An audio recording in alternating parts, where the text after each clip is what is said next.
ప్రస్తుతం సోషల్ మీడియాలో పెద్ద ఎత్తున జరుగుతున్న ప్రచారం తమిళనాడులో విజయ పార్టీ టీవీకే ఒంటరిగా నిలిచి సత్తా చాటింది అని, ఏపీలో మాత్రం జనసేన ఒంటరిగా పోటీ చేసేందుకు వెనుకంజ వేస్తోంది అని.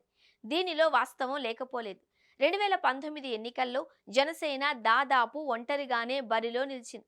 కమ్యూనిస్టులు, బీఎస్పీ వంటి వాటితో పొత్తు పెట్టుకున్నా అవి పెద్దగా లెక్కలోకి రాలేదు. ఒక రకంగా జనసేన ఒంటరి పోరాటమే చేసింది, కానీ ఫలితం దక్కలేదు.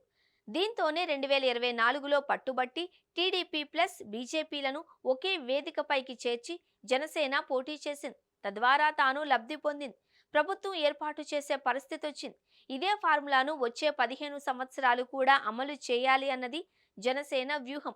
కానీ ప్రత్యర్థులు, అదే సమయంలో రాజకీయ విశ్లేషకులు మాత్రం జనసేన ఒంటరిగా ఎందుకు పోటీ చేయదు అంటూ మళ్లీ ప్రశ్నిస్తున్నారు.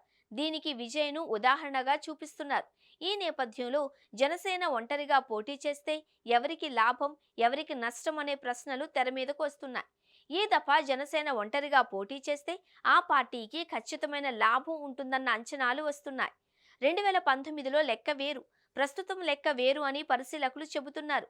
గత 2 ఏళ్ల కాలంలో పవన్ కళ్యాణ్ ఉప ముఖ్యమంత్రిగా, ఇతర శాఖల మంత్రిగా చేస్తున్న పనులు, రాజకీయంగా పార్టీలో కొన్ని ఒడిదుడుకులు వచ్చినా ఆయన పాటిస్తున్న సంయమనం వంటివి సాధారణ ప్రజలను కూడా మంత్రముగ్ధులను చేస్తున్నాయి. ఇక అభివృద్ధి పరంగా కూడా పంచాయతీలను డెవలప్ చేస్తున్నారు. అంటే 2019 ఎన్నికల సమయంలో పవన్ పై ఉన్న ఇమేజ్ కు భిన్నంగా ఇప్పుడు పాలనా పరంగా ఆయన ఇమేజ్ పెరిగింది అన్న వాదన వినిపిస్తోంది. దీనికి తోడు జనసేనలో క్షేత్రస్థాయి ఎమ్మెల్యేల పరిస్థితి ఎలా ఉన్నప్పటికీ పార్టీ అధినేతగా పవన్ కు ఎలాంటి మచ్చలు, మరకలు లేవు.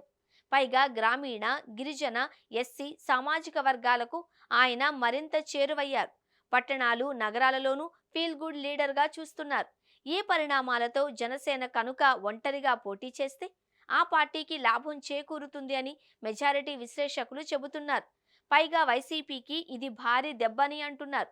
ప్రభుత్వ వ్యతిరేక ఓటు ఏదైనా ఉంటే ఈ దఫా జనసేనకు పడుతుంది అని కూడా చెబుతున్నారు.